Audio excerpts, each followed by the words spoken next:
اذا ما نظمتوا شيء المغرب هو السبب.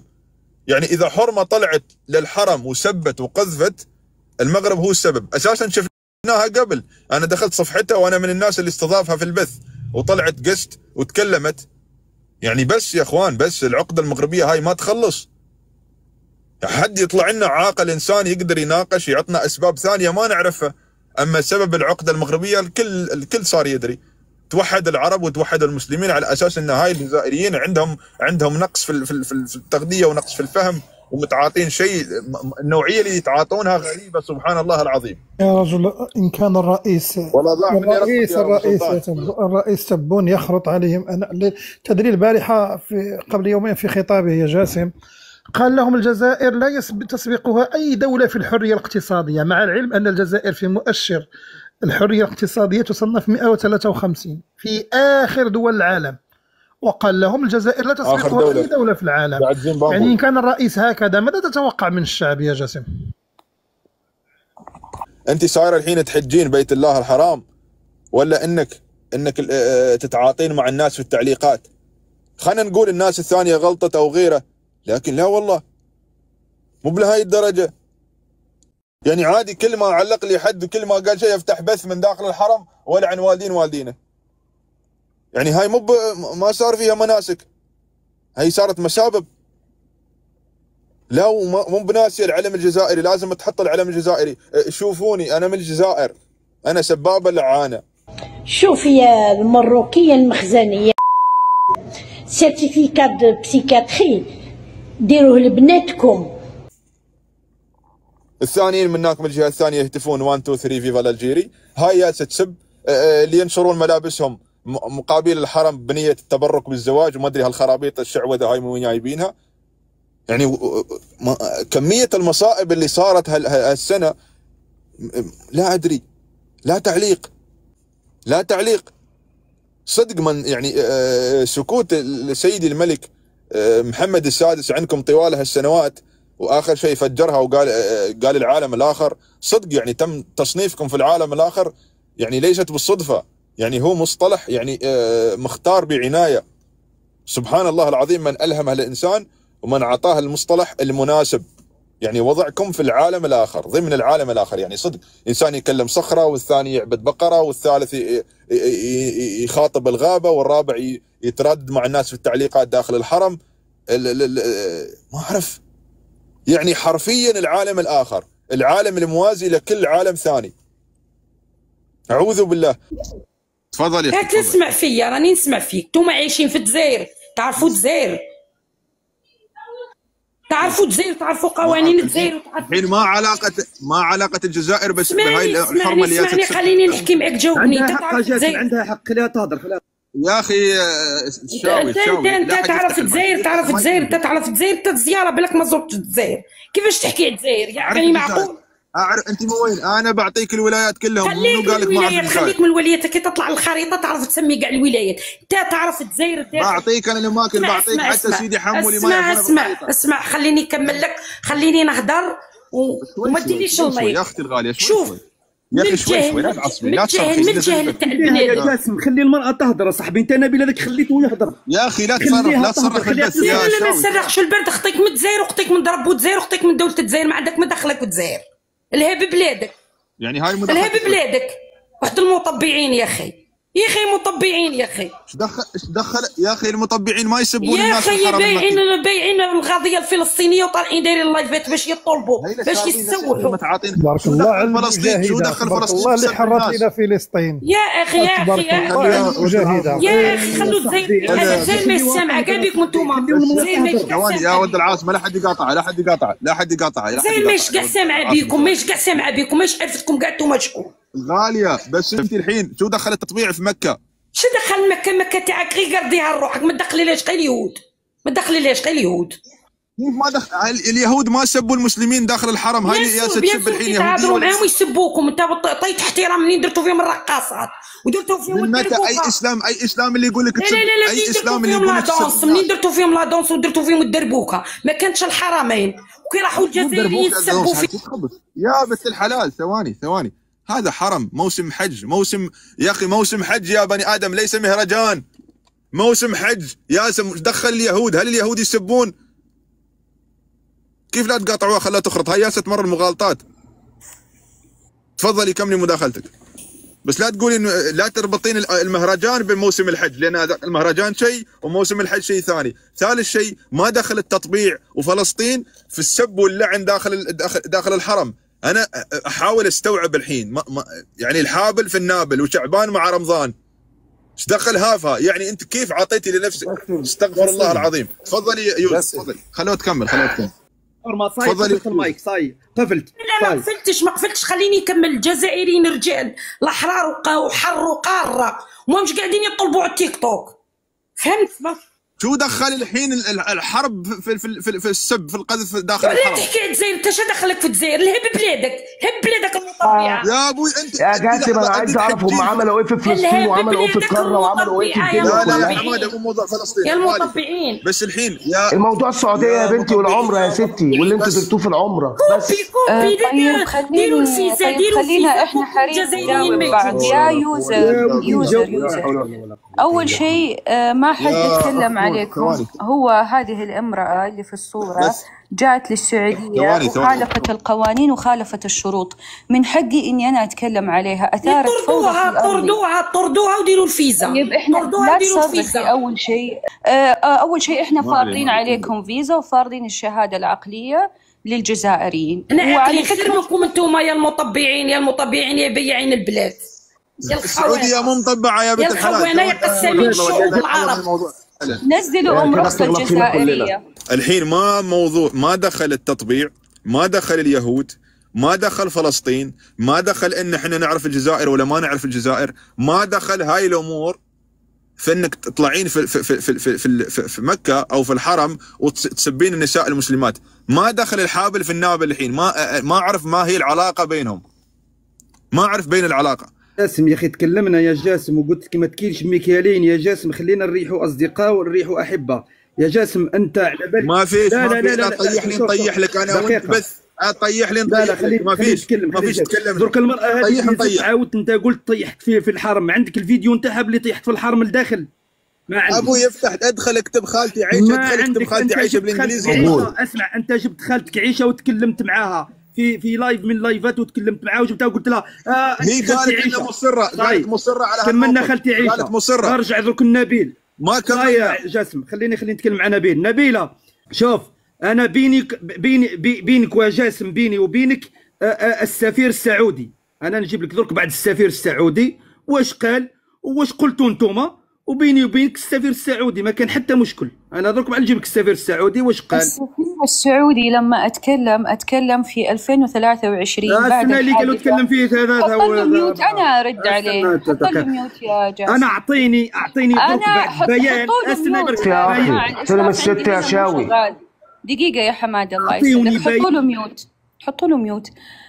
السفير السعودي لما اتكلم في سنة 2023 بعد ما صدر قرار الشهادة العقلية للجزائريين، بعد ما جزائري قتل 2 من اخوياه في احد فنادق في الحرم المكي، ونزل يعتمر وذبحهم عشان خاطر تفاحة. صدر القرار وبدأ الأخذ والرد والعطاء بين الشعبين، وطلع اتكلم إنه في ناس أخرى جالسة تفتن، وهذه حادثة وحصلت وانتهت وتمت معاقبة الشخص. غير السفير السعودي في دولة وفي قرارات وفي حكومة وفي جهات مختصة.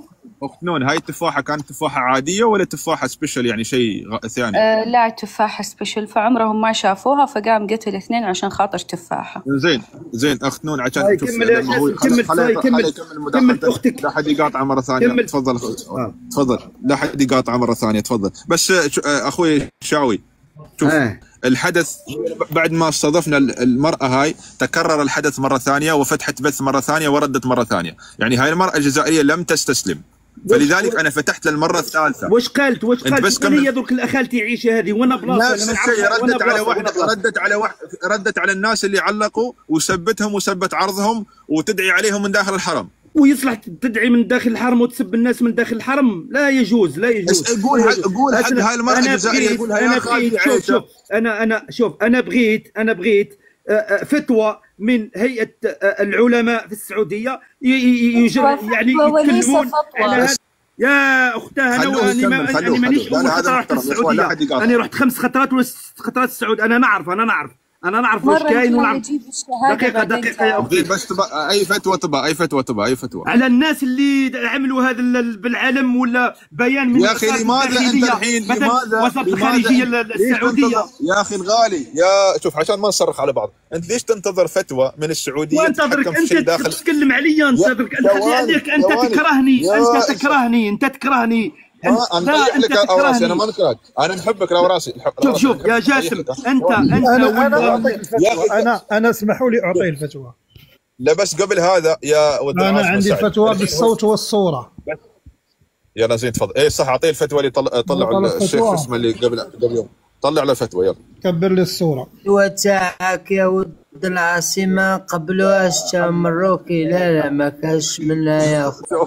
ثواني يا كوكو. الشعارات والسياسيه وغيرها، ما الحكم في ذلك مأجورين؟ هذا من امور الجاهليه كانوا يستغلون الجاهليه موسم الحج لإظهار شعاراتهم. عيد المقطع، عيد المقطع. الله يطول عمر الشيخ الفوزان، والله وصف دقيق. عيد المقطع او راسي جريت على عمرك. ما جريت حاجه، ما جريت هذا جنيت مو جريد. ثواني عيد المقطع يا ولد العاصمة. يا اخي ثواني، لا تشوش، البث مسجل، لا تشوش. عيد المقطع. هذا من امور الجاهليه كانوا يستغلون موسم الحج لإظهار شعاراتهم ومدح قبائلهم والتفاخر. الله سبحانه وتعالى منع ذلك وفرغ المسلمين لشكره وذكره وطاعته وأداء المناسك التي شرعها لهم. فانقلب الوضع من هذه فتوى قديمة يا جاسم، هذه فتوى قديمة. يا اخي الفتوى تبقى فتوى جديدة. الشيخ صالح الفوزان ما يجيش يا اخي. هل نجيبوا لك اسلام جديد مثلا، ناتيك بنبي جديد في 2025، نجيبوا لك قران جديد يا الاوراسي يا ماشي يهودي يا ابن العاصمة. يا ولد العاصمة عارفه شالوه. يا ولد العاصمة عارفه من تل ابيب. بس ثواني يا اخوان، ثواني كل يبند المايك. انت تضحك حماده، تفضل ابو حماده. نعرف ولد العاصمة عارفه من تل ابيب. عجبني الحال. هو ما يعجبنيش الحال ليه؟ يا ولدي خبي وجهك يا المصري، خبي وجهك يا والله خبي وجهي ليه؟ وجهي راجل. ثواني لانك من المفترات انت من المفترات. ماشي يا حبيبي، من المفترات. جاسم اسمع يا اخي من المفترات ليش هو؟ يا ثواني كلمة يا اوراسي، ثواني بس دقيقة، بس اعطوني بس مجال اتنفس. يا اخي اعطيني اتنفس يا اوراسي، بس اتنفس ثواني. يا اخي بند المايك حتى لا تكون جاهل. جاهل كيما انت. بند المايك بس، خليك مبند المايك. اصبر يا اخي صابر على استعمار 900 سنة، ما تصبر دقيقتين بس يا اخي. بس اصبر يا اخي، اصبر ثواني، اصبر بس. استغفر الله يا اخي، يا انسان انظر. هذا حماده. لا حول ولا قوه. بس يا ما تسواش يا طحان. حماده بغيت هكا يا حماده. يا اخي اكتبوا، ساعدوني في الكتم يا اخوان، اكتبوه، اربطوه، حرقوه وانصروا الهتكم. حرقوه وانصروا الهتكم. يا اخي انزل تحت، انزل كبس يا انسان، انزل كبس تحت. انا ولد العاصمة انا نقول لك والله ما تربحها، والله ما تربحها، انا عظمت ربي في رمضان. انا والله لا غير شوف، انا والله لا غير الفول ديال اليوم. بس يا شاوي ولد العاصمة ما هو اللي طلع الفتوى طلعت. خلينا نتكلموا نورمال، خلينا نتكلموا. انا الشيخ صالح الفوزان فوق الراس والعين. الشيخ صالح الفوزان نحبه ونجله. انا ما يجيش ولد العاصمة يعرفني على صالح الفوزان، فهمت ولا شيخ من الشيوخ. مسح ولد العاصمة يكيل بمكيالين، ولي انا لا، انا اعتبره الان يعني ينافق. انا ما نقولوش راك منافق لانه منافق، ولكن فيه صفة من المنافقين. بس هو جاب دليل، انت طلب دليل، جاب دليل. انا نقول يا اوراسي والله فيها. انا ما نقولكش منافق يا ولد العاصمة على قدر الالم ديال الاوراسي. لا الاوراسي ممكن اجاسم بعد اذنك اتدخل لو سمحت؟ ولا تاثر فيا يا ولد العاصمة. ممكن اتدخل؟ الاوراسي استاذنك يا اوراسي بس معلش. الاوراسي الغالي انت على الراس والعين، انت ولد العاصمه، خلوا حماده يتفضل. بس الغالي انت طلب دليل من ولد العاصمه جاب دليل، بس هذا قالكم طلب. يا اخي ثواني، انت طلبت فتوى جاب لك فتوى، طلبت فتوى جاب فتوى. لو طلبت فتوى كان جاب فتوى، بس الفتوى على قد الفتوى. يقولوا التاريخ وما اللي يقولوا ما عليك، المهم فتوى ولا فتوى، المهم المفعول. يا رب ما عليك تاريخ ولا تاريخ، المفعول واحد. لما يكون عندك تاريخ سميه مثل ما تبغي. انت اساسا ما عندك، لو عندك سميه على كيفك. المهم الفتوى تفضل يا حماده. لا حد يا اوراسي انت اكبر مني سنا واحترمك واقدرك، لا تخليني اكتم الماي. تفضل يا حماده. تحياتي ليكم والله. السلام عليكم ورحمة الله وبركاته. تحياتي ليكم، كل عام وانتم بخير، ورمضان كريم علينا وعليكم، والعيد الفطر مبارك كمان قادم علينا، مبارك علينا وعليكم. لو راسي معلش، انت كنت طلبت حاجه كده قلتها على الست عائشه او الست عائشه، ان هي ما طيحتش. الست عائشه ما فيش فيديو هي عملته ما طيحتش فيه، كل الفيديوهات اللي عملتها طيحت فيه. يكفي ان هي جوه الحرم المكي، ان هي العلم غير العلم. الفيديو اللي عملته من داخل الفندق او من داخل الغرفه بتاعتها غالبا، اللي هي غلطت فيه في بنات الناس، يعني حسبي الله ونعم الوكيل فيها، ان هي ضيعت الحج وبتاع. استنى اكمل كلامي. انت قلت ان هي ان انتوا ما عندكوش دليل. انت غبي. لا تقول غبي يا اوراسي، لا تقول حد انسان غبي يا اخي. لا تقول عنا غبي، هذا مطبع. لا تقول عنا غبي، هذا مطبع. كلمة الجاهلية للشيخ فوزان أفقدته توازنه. الغبي ده هو اللي حررك، هو اللي خلاك تتحرر والله. هو ده مشكلتنا والله، ودي اكتر فعلا. احنا اغبياء عشان احنا حررناكم والله فعلا. حررتنا باش حررتنا باش. زين، وجيبوا لنا حد جزائري عاقل يا اخوان. جيبوا لنا جزائري. هذا نصنع لك. انا ما وجدت، انا سنتين في تيك توك ما وجدت واحد. ما فيش يا جاسم، ما فيش. هذه عائشة هي اعقل واحده فيهم. لا من 60 لا سنة لا لا لا لا ما تقولش كده. ما لقيناش واحد عاقل. من 60 سنة مازال ما لقيناش واحد عاقل. والله عندك حق استاذ نبيل. وعليكم السلام ورحمة الله وبركاته. كريمة. ولا لا تفضل. انا جيتكم على عينكم العورة، مانيش عاقل، راني مقدركم اخويا جاسم. ادي جامد، عشان جامد ما خدش. ادي جامد. هذا متعاطي فحم. الجمال ده يا خلاصي، يا لهوي يا عسل. خلوا المصري. تفضل اخوي حماده بسرعه، خلينا نرجع لاخونا كوكو. المهم يا جاسم، ان الست دي من الاخر طلعت جبانه وشالت الفيديو اللي طيحت فيه للشرفاء من الاخر خالص. بس ثبت مجيئه ثانيه بعد لا، ردت على الاخت اللي انا ذكرتها لك من شويه. الله تخرج في ولادتكم، الله تخرج في ولادتكم. ردت على الغابه. وانت شو سوينا احنا؟ شو سوينا يا ابني حبيبي؟ يا ابني احنا عملنا لك ايه يا ابني؟ 27 ولادتكم واولاد. شو هذا؟ اولادكم.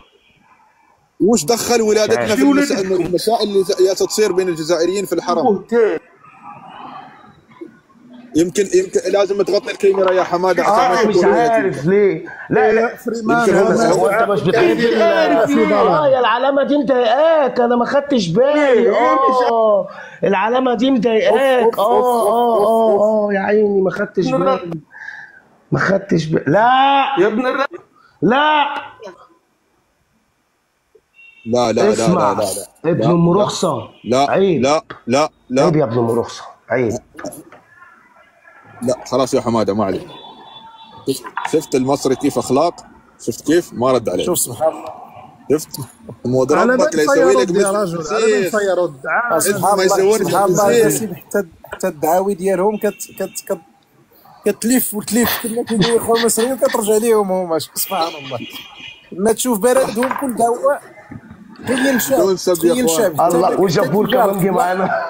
حتى اتجاه القبله ما كيعرفوش. عندي لك بس سؤال واحد عشان تاخذ. بس انا عندي سؤال. بس اول شيء لازم تسال. لا الغالي، لازم انت تجيب على سؤالي اللي هو مال البث، وعقب انت تسالني اسئله. انا ما نطرح الاسئله وانت ضيف عندي الغالي ومرحبا بك، لكن مفروض انت تجيب على السؤال المطروح ما هي قصة الجزائريين اللي يسبون أعراض المسلمات من داخل الحرم. وعقب إن شاء الله أنت تسأل سؤالك وأنا أجيبك بكل فخر. تفضل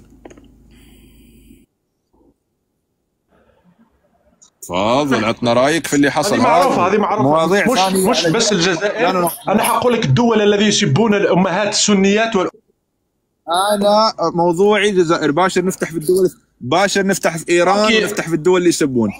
اعطني رايك في الجزائر. تكلم يا شيعي، خليني نتكلم يا شيعي، خليني يا مشجع يا اماراتي، خليني نتكلم.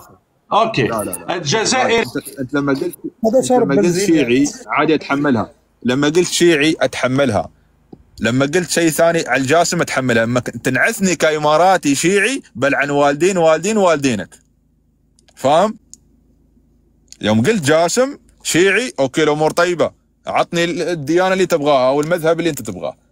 لكن انك تغلط على الامارات او عن طريق جاسم لا، ما اسمح لك. تخص يا مرحبا بك، حتى في السب امور طيبه. انك تعم بعم على اجدادك السبع. ما اعرف انك ما عندك جد سابع، بس الامور طيبه. بنشوف الجد الثالث اذا عندك طبعا، اذا ما طلع في رمسة. جاسم عندي سؤال للاخوه الطيبين المغاربه الموجودين. وش عندكم الشتاء اخوتنا المغاربه؟ عندكم الشتاء ولا البرد ولا شنو ندير دابا؟ ما بقى لي والو يا جاسم. سافر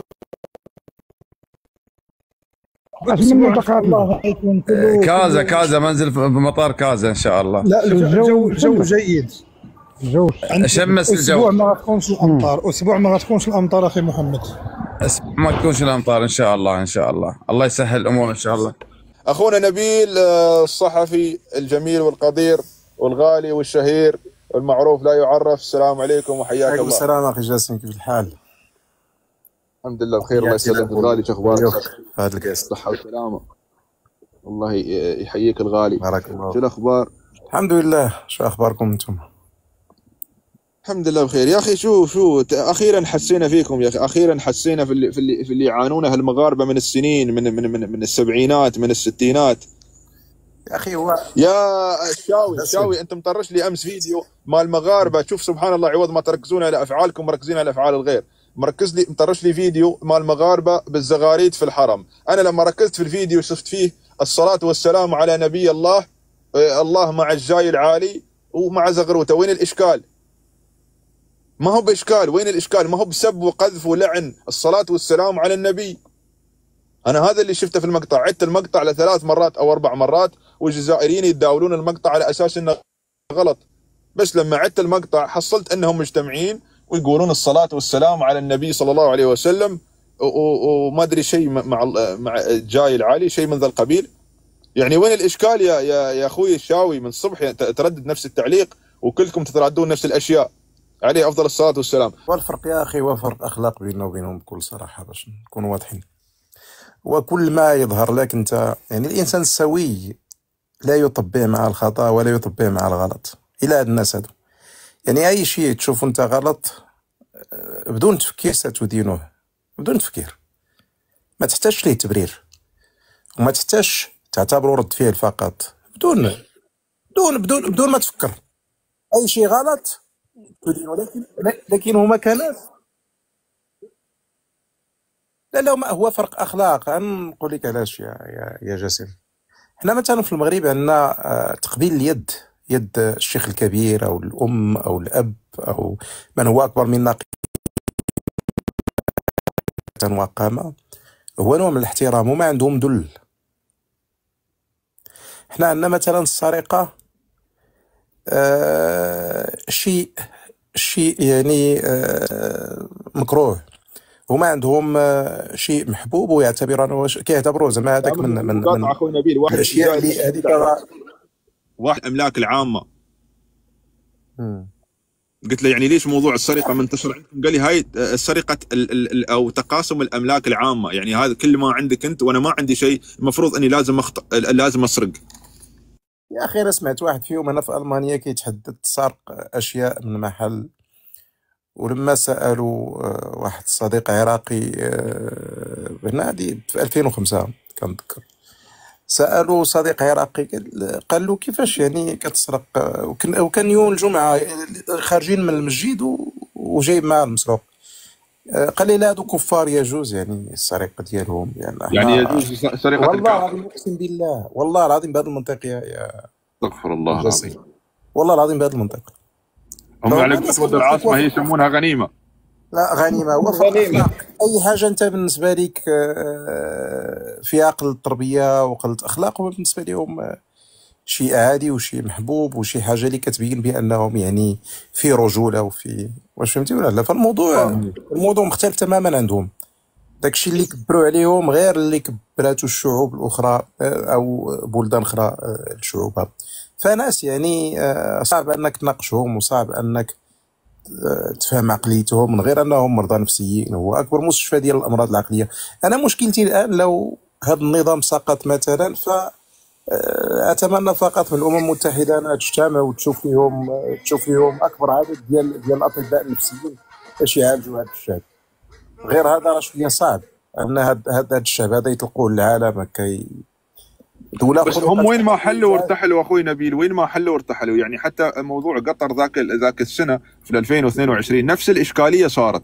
يعني وين ما حل الجمهور الجزائري يعني حتى لا يفهمون بقيه اخواننا الجزائريين، لا نعمم على 47 مليون جزائري. الجزائر ما شاء الله تبارك الرحمن فيها من الخير وفيها من البركه وفيها من الناس الطيبه، لكن هاي العينات اللي يبعثهم النظام او اللي يسمحون لهم بالخروج برا البلاد او يصيرون وين ما كانت في تظاهره سواء كرويه او دينيه او احتفال او محفل سواء باوروبا او بالشرق الاوسط او باي مكان الا تحل معاهم المصائب. يعني ما اعرف هل هذا شيء مبرمج ام هل هذا شيء ممنهج ام هذا يعني تعليمات من الدوله ام تعليمات من الاستخبارات ام ما اعرف صراحه. هو كل ما يمارس عليه من قمع يا جاسم. عرفتوا الضغوطات النفسيه اللي كتمارس عليك من الدوله فكتخليك تفجر. يعني عرفتي القهر لما كتقهر كثير من الدوله فكتحاول تقهر اللي جنبك وتقهر الناس اللي كتعرف وتقهر. فهما شعب اللي مضغوط، شعب اللي تمارس عليه اكبر اجرام في العشريه السوداء. شعب مضغوط من الحكومه ديالو، شعب مضغوط من العسكر اللي حاكمه، شعب اللي عنده الخيرات وعنده الاموال وعنده لكن عايش حياه الشعوب اللي معدمه. هذيك الضغوطات كلها اللي كتخليهم يخرجوا بداك الشكل. اضيف لهذا انهم اصلا دوله بدون اخلاق، دوله بدون تربيه، دوله لما كتشوف يعني الشعب الجزائري في اي مكان، وهذه ربما كتسمعها من كل الشعب الوحيد اللي